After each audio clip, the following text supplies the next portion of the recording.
giving up 22. That's 90 points. That's going to get us beat. Get your asses down on defense and talk to one another. Let's go. Babalik po yung coverage ng after game face MVP Cup.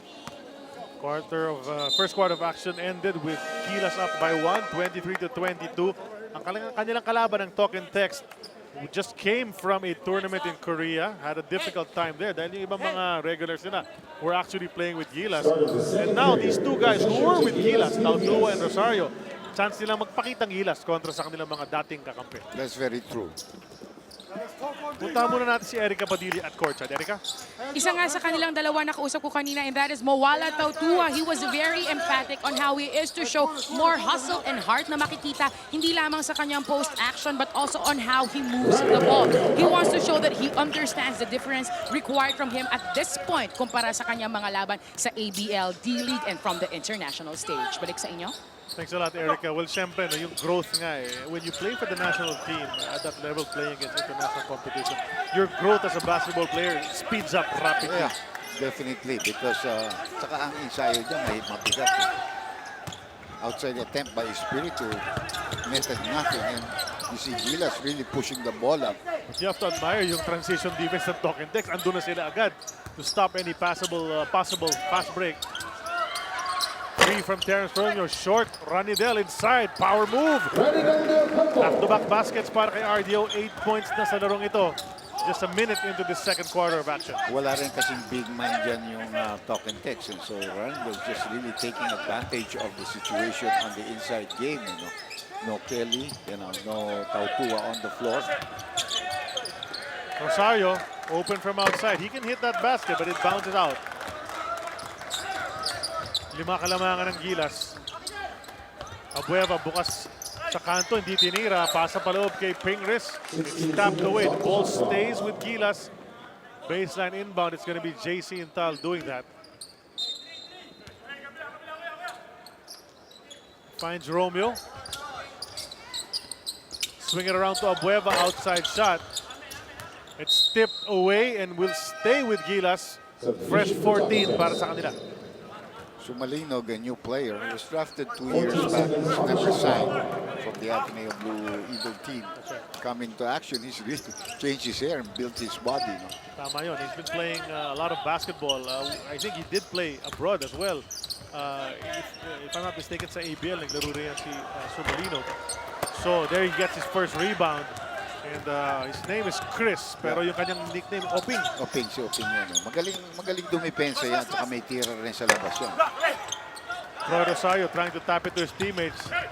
Goes to the blue shirts, and Intal will finish quickly. Goes to fast break. Goes Atenista versus Atenista. Sumalinog and Intal. All of a sudden, on a 6-0 run, we have a 7-point lead now being enjoyed here by the Gilas Pilipinas team. Rodriguez goes out to Jai. Jai lets it fly from 3. In and out. Yan ang problema ng Talk and Text because Castro is on the other side. They only were able to recruit Enoch Miranda. No?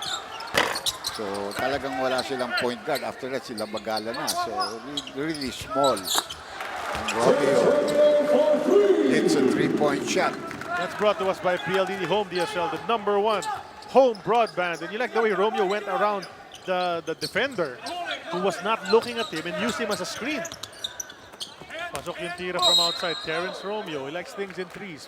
N1 kanina, ngayon 3-point shot naman from Rainbow Country. There's a foul inside. Mark Pingris, kanyang unang personal. Some more changes, and while we're assessing these substitutions, we'll turn you back over to Erica. Kanina bago magsimula ang second quarter, Coach Tab identified 2 problems, the transition defense and their pick and pop defense. He just reminded the team to communicate better. They have to read each other's moves and act as one. Believe and trust the system so they'll execute better. At nakikita nga natin yan now with their 10-0 run against Talk and Text Drop and Texters. At dadagdagan pa natin sinabi ni Erica, sinabi ni Coach Tab Baldwin, I'm happy with your 23 points in the first quarter, but you allow the opponent 22, di ba? Hindi pwede yan. So it's really defense that he wants to address, and we all know that. Of course, that's the important thing when you're playing against all those other teams. Mo Taudua, no fear, shooting it over Andre Blatch. Yeah, and that guy was on top of him when he threw that shot up. You know. Ito si Calvin. It's traveling. Traveling yung hesitation move. And we saw that time and again, and not just on the Gilas Pilipinas, but on all the other teams that participated sa William Jones Cup. And even in the game earlier where the Wellington Saints dito sa MVP Game Face Cup, Wellington Saints defeated the Chinese Taipei They team. clobbered them actually. Clobbered them. And Oh. they have a new player in Jamel Watkins, who's familiar with the people that were in the PBA before. Now he's about a 6'9", 6'10", big man. Although a little bit older now. He played for Shell during that time. I That's remember right. him. And he teamed up with a triumvirate in the middle with Davis and Turner, yung dalawang Tsaka yung big si- boys ng Si Davis naman. ng New Zealand. So they were punishing Chinese Taipei inside early. With a good shot a while ago from Oping Sumalino. Sonny Toth challenged him and he hit that basket inside. Cut the lead down to 6. Actually, if you have the time tomorrow, I think the Philippines plays New Zealand. It's a Saturday. That should be a real good test for our players, especially for Blatch, because he has to go up against 2 or 3 big guys there. That's right. And of course, Tok and Tex will be playing against the Chinese Taipei team tomorrow. Doubleheader dito sa Big Dome as the Game Face MVP Cup continues. Ito si Blatch sa atake and he was fouled. He'll go to the line para sa dalawang free throw. You know, there's no doubt about it. He's a bit out of shape, bit on the heavy side compared to the way the condition he was in the World Cup, Dr. J. But, as we said, he's trying to work his way back. His free throw is brought to us by Smart. Live the Smart life.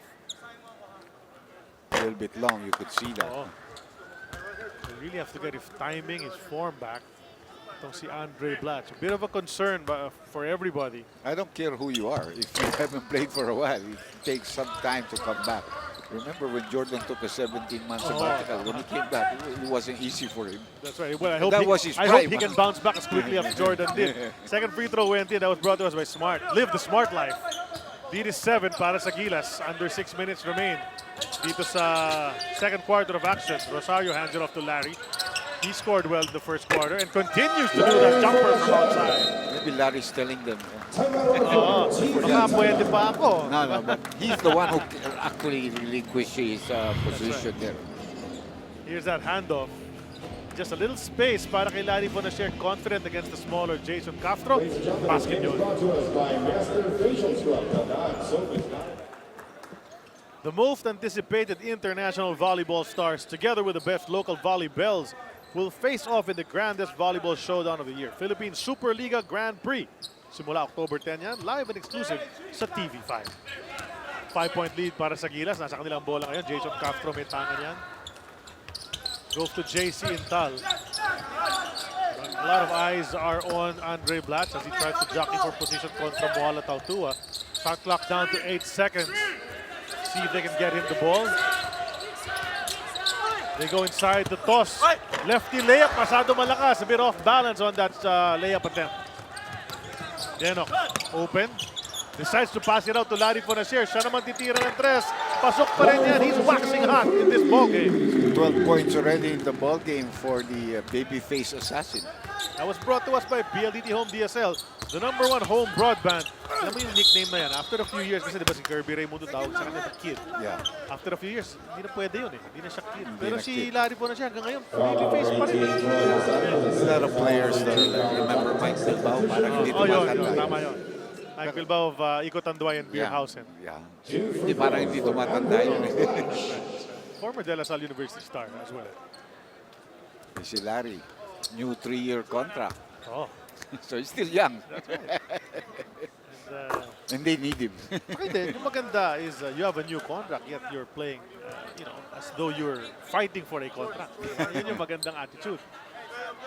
Free throw is in para kay Andre Blatch. This guy was awesome during the FIBA World Cup in Spain. One of the top point producers there. Working his way back as Larry is open once again, but this bounce is long and Blatch gets the rebound up ahead to Jason Castro. Hinantay si Andre. Nakatref na yan ng isa kanina. He fakes it, decides to go inside. Soft off the glass, wrong angle, looking for the foul. Needs to get back down on defense as Miranda. And you can see Miranda has lost a little weight. He's a bit quicker and he finds Sumalino. Tres yan mula sa kanto, 5 points for Oping Sumalino. That was brought to us by PLDT Home DSL, the #1 home broadband. I followed his career. He really has a three-point shot. Even when he started in school, and he's a very tough defender of the perimeter players. That's why he's been assigned to Calvin Abueva and now to Guanelo. Oh, nice move. Nice move. Nice pass inside. Slam dunk para kay MGR. Good find. But before that, nakita natin Dr. J. Jason Castro was shouting at his teammates looking for some motion kasi medyo parang namatay yung kanilang opensa. Kaya nga, pag nagtatayo lang kayo, magiging problema yan. At madali kayong depensahan. Mo from outside, short of the three. Not sure if Coach Jung Wichiko will be comfortable with his big man shooting from the outside like that. It's only a 2-point lead para sa Gilas Pilipinas, showing a lot of rust. Maybe a little fatigue. Maybe they're nursing some injuries. Di natin alam. Wala pa tayong injury report so far. Did get to talk to a few of them before the game began, Dr. J. And they were saying, we're getting there. We're feeling a little better. Some guys are still feeling the aches and pains mula dun sa Jones Cup. Here's Tos, way outside his comfort zone. Go to Terrence Romeo. Jason Castro. The drive sa lane, turn around. Nakawala. Hindi lang pumasok. Rolled out yung kanyang layup attempt. He'll get 2 from the free throw line. Too many moves. This is something. You're using two small guys. Both of them can play the point. Both of them are shooting guards also.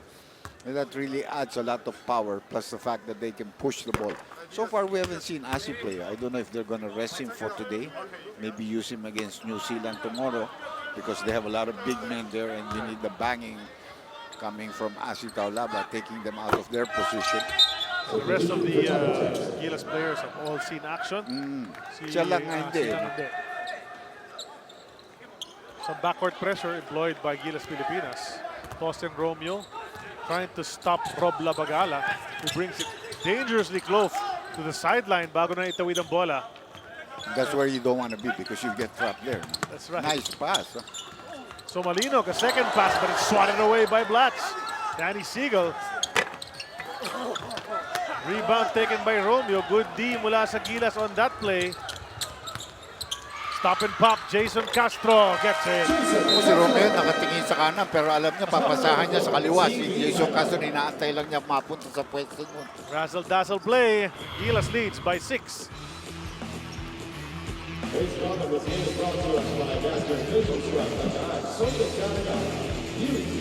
Inbounder deny the point guard. Right? Got it? Soap is not enough. Fight oil and pimples with Master. Sikreto ng mga gwapo. Katulad ng sinasabi rin ni Tab, shooting is not enough. We also have to defend. Tama yun. The first time I saw him coach was with the Jordan team and I was really impressed. No? He led them to the silver medal finish against Iran. Actually was even leading. And I thought there were some calls against him in the second half. No?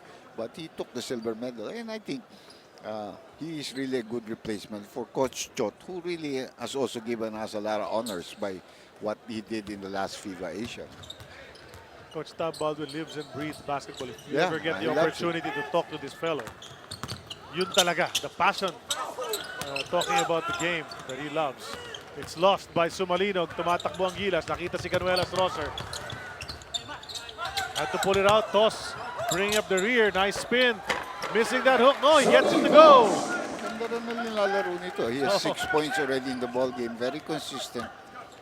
Nice assist pass earlier to his teammate. But he bailed us out in that game kontra sa USA Select Team sa William Jones Cup. Nung humabol na, he's the one who hit 3 straight shots in the shaded area to keep that lead honest.